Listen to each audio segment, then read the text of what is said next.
दोस्तों, दिमाग defence classes में आपको पता होगा हमने मध्यकालीन हरियाणा का इतिहास के बारे में रहे हैं।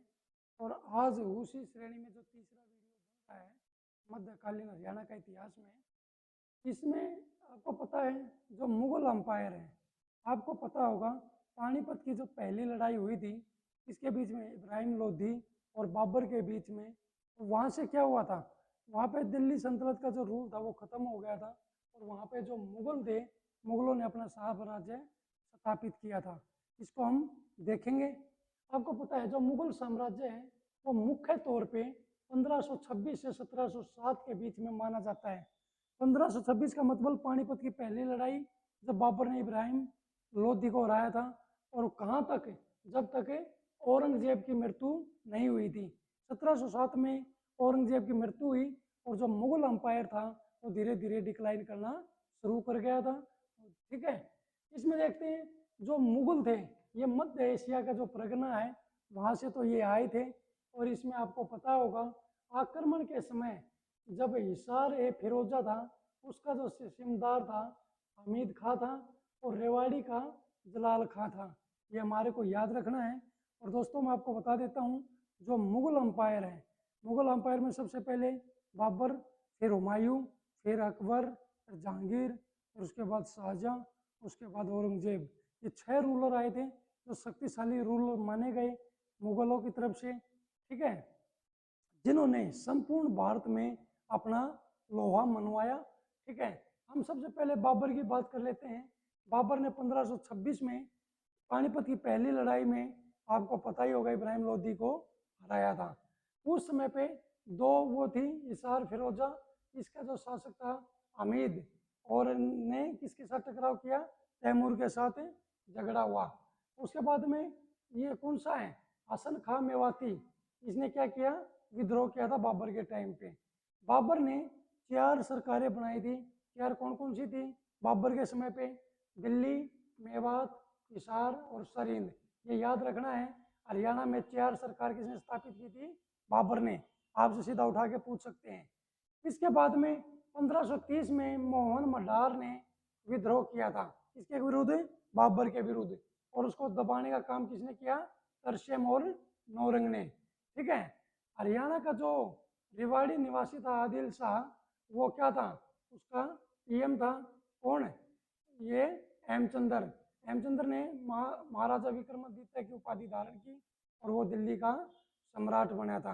आपको पता होगा हेमचंद्र और अकबर के बीच में पानीपत की दूसरी लड़ाई हुई थी 5 नवंबर 1556 को। ठीक है, ये हमारे को याद रखना है। और थोड़ा इधर भी ध्यान दे देना, ये जो नारनौल जो जागीर है, जो शमशाबाद है, इस पर बाबर ने किनको दिया था, ये दिया था एहसान तैमूर को, और शमशाबाद की दी थी किसको, बुगरा को सौंपी थी ये। और आपको पता होगा जो बाबर ने पहली पानीपत की लड़ाई लड़ी थी उसमें तोप खाने का प्रयोग किया था। ठीक है, ये आप याद रखिएगा।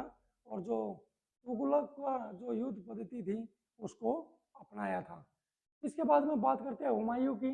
जो हुमायूं था, आपको पता है जैसे बाबर की मृत्यु हुई थी तो हुमायूं ने अपने भाइयों के बीच में जो राज्य का बंटवारा वो कर दिया था।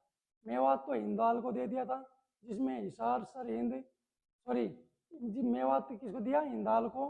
हिसार और सरहिंद की जो वो थी वो कामराज को दी थी। आपको पता ही होगा 1540 में शेरशाह सूरी ने हुमायूं को हरा के यहाँ से भगा दिया था, लेकिन 1555 में उन्हें दिल्ली पर अधिकार कर लिया था। मैंने जो एमओ का बताया था वो यहाँ पे जुड़ती है ऑनलाइन। इसके बाद में हम अकबर की बात करते हैं। अकबर ने पूरा राज्य 15 सूबों में बांटा था। उस समय 70 परगने थे और 5 सरकारें थी। जो दिल्ली और आगरा, ये सरकारें, इनका संबंध हरियाणा से रहा था। जो दिल्ली में रेवाड़ी, हिसार, सरहिंद, सहारनपुर, आपको दोस्तों पता हुआ सरहिंद ये पंजाब साइड में पड़ता है, अम्बाला की तरफ। सहारनपुर उत्तर प्रदेश में है। रेवाड़ी, हिसार के बारे में आप जानते होंगे। दूसरी थी आगरा। आगरा में तिजारा, ये राजस्थान में पड़ता है। नारनौल और सहार हरियाणा में पड़ता है। आपको पता होगा अकबर ने हरियाणा के जो ये क्षेत्र थे, दिल्ली में जो रेवाड़ी, हिसार, सरहिंद, सहारनपुर, यहाँ पे जब्ती व्यवस्था लागू की थी। आपसे पूछ सकते हैं किस मुगल सम्राट ने हरियाणा में जब्ती व्यवस्था शुरू की थी, यानी किसी भी वस्तु को जब्त करना। इसके बाद में हम बात कर लेते हैं जहांगीर की।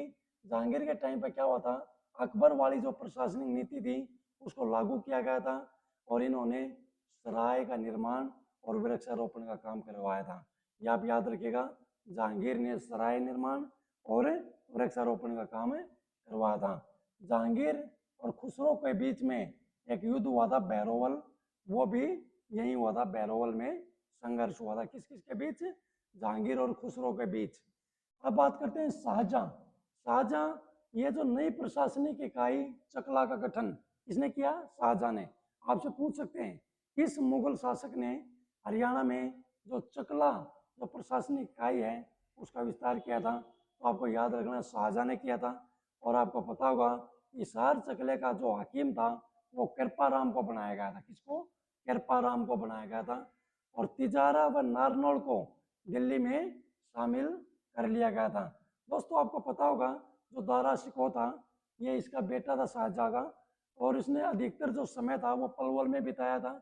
और आपको पता होगा इसने थानेसर में शेख चिल्ली का मकबरा बनाया था। जो शेख चिल्ली का मकबरा है उसको क्या कहा जाता है? हरियाणा का ताजमहल। ये आपको पता होना चाहिए। और ये किसने बनवाया था? दारा शिकोह ने। और ये कौन था? ये शाहजहां का पुत्र था। तो दोस्तों इसको याद रखना है। आपको मैं बता देता हूँ हिसार फिरोजा की जो फौजदारी थी वो किसके पास थी? दारा शिकोह के पास थी। आपको ये याद रखना है। इसके बाद औरंगजेब की बात करते हैं।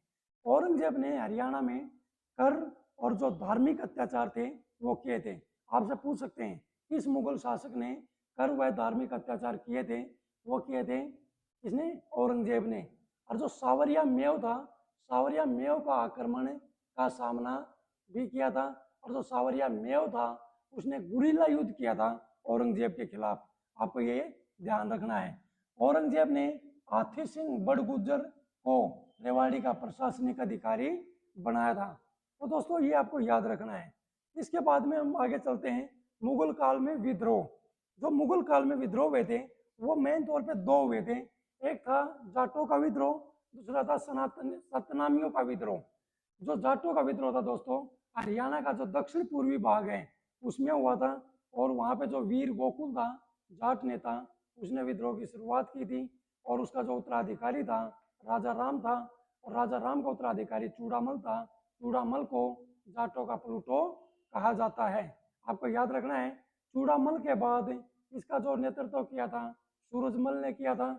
और सूरजमल ने क्या मेवात, रोहतक तथा झज्जर की जो रियासतें थी उन पर कब्जा किया था। और बाद में आक्रमण करके फरुखनगर जो है पर भी आक्रमण किया था, इसको भी कब्जे में ले लिया था फरुखनगर को। आपको ये याद रखना है। सतनामी का जो विद्रोह है दोस्तों आपको पता होगा 1672 में किया था। और इसमें जो ताहिर खां था ये नारनौल का फौजदार था। इसने सतनामी का जो विद्रोह उसका नेतृत्व किया था। और जो मोहम्मद अकबर, अहमद खां, याहिमा खां और कमाल लुड़ी, इन्होंने क्या किया था?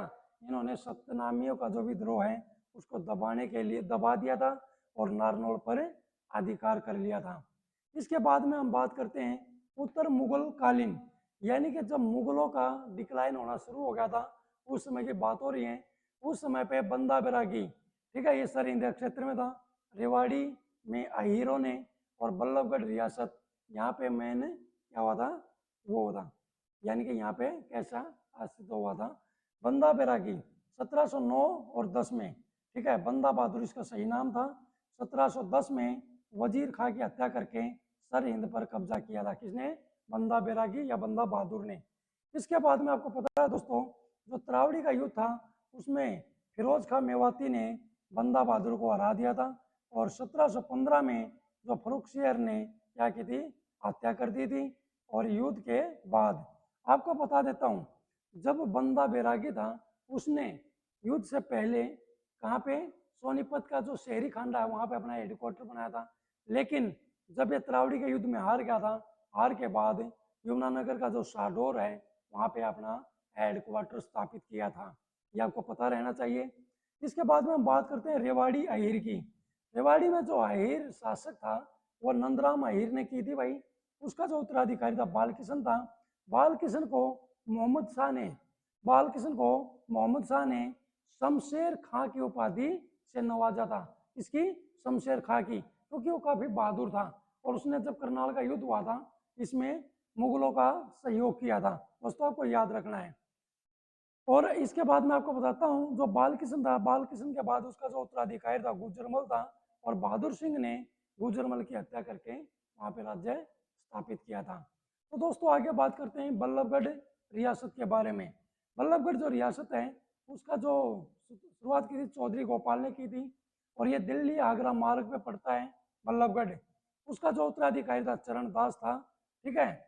और इन्होंने कभी भी मुगलों की जो अधीनता है वो स्वीकार नहीं की थी, ये याद रखना है। इसके बाद में जो बल्लभ सिंह है, बल्लभ सिंह ने अहमद शाह अब्दाली व मराठों का जब संयुक्त संघर्ष में आकिबत खान ने इसकी हत्या कर दी थी बल्लभ सिंह की। आपको ये ध्यान रखना है दोस्तों। इसके बाद में हम बात करते हैं करनाल का युद्ध हुआ था, काफी फेमस युद्ध हुआ था। आपको पता होगा करनाल का युद्ध 1739 में हुआ था। कब? 1739 में। दोस्तों ये युद्ध नादिर शाह और जो मुगल शासक था रंगीला कहा जाता था मोहम्मद शाह को, मोहम्मद शाह के बीच में हुआ था।